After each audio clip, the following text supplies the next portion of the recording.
દગડુ શેઠ ગણપતિજીની સામે જોવા મળ્યો ઋષિ પંચમીએ સ્ત્રી શક્તિનો મહાસાગર। શનિવારથી મહારાષ્ટ્રના સૌથી મોટા તહેવાર ગણેશોત્સવની શરૂઆત થઈ ગઈ છે, ત્યારે ગઈકાલે બીજા દિવસે પુણેના વિખ્યાત શ્રીમંત દગડુ શેઠ ગણપતિ સામે સવારના સમયે ઋષિ પંચમી નિમિત્તે સ્ત્રી શક્તિનો મહાસાગર જોવા મળ્યો હતો। ઓમ નમસ્તે ગણપતયે, ઓમ ગંગ ગણપતે નમઃ, મોરિયા મોરિયાના જયઘોષ સાથે 35,000 મહિલાઓએ સામૂહિક રીતે અથર્વશીર્ષ જાપ કરીને ગણપતિ દાદાને નમન કર્યું હતું।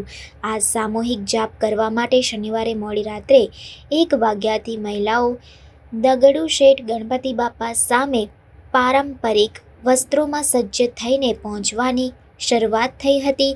શ્રીમંત દગડુ શેઠ હલવાઈ સાર્વજનિક ગણપતિ ટ્રસ્ટ સુવર્ણ યુગ તરુણ મંડળ દ્વારા 132મા વર્ષ નિમિત્તે સામૂહિક અથર્વશીર્ષ જાપ કરવાનું આયોજન કરવામાં આવ્યું હતું। વહેલી સવારના આ કાર્યક્રમમાં સામેલ થયેલી મહિલાઓએ શંખનાદ કર્યો હતો। બાદમાં તેમણે મન શાંત કરનારા ઓમકાર જાપ અને અથર્વશીર્ષના ઓમ ગણ ગણપતે નમઃ, એકદંતાય વિદ્મહે વક્રતુંડાય ધીમહિ તન્નો દંતી પ્રચોદયા મંત્રોચ્ચાર 2 હાથ ઉપર કરીને કર્યો હતો। પછી મહાઆરતી કરવામાં આવી હતી। પુણે, મુંબઈ, લાતુર, કોલ્હાપુર અને નાશિક સહિત મહારાષ્ટ્રના વિવિધ સ્થળોએથી દગડુ શેઠ ગણપતિ બાપા પાસે 35,000 મહિલાઓએ એક સાથે અથર્વશીર્ષ કરવાનું આ પહેલું આયોજન છે, એટલે એની નોંધ ઇન્ડિયા સ્ટાર વર્લ્ડ રેકોર્ડે લીધી હોવાનું જાણવા મળ્યું છે।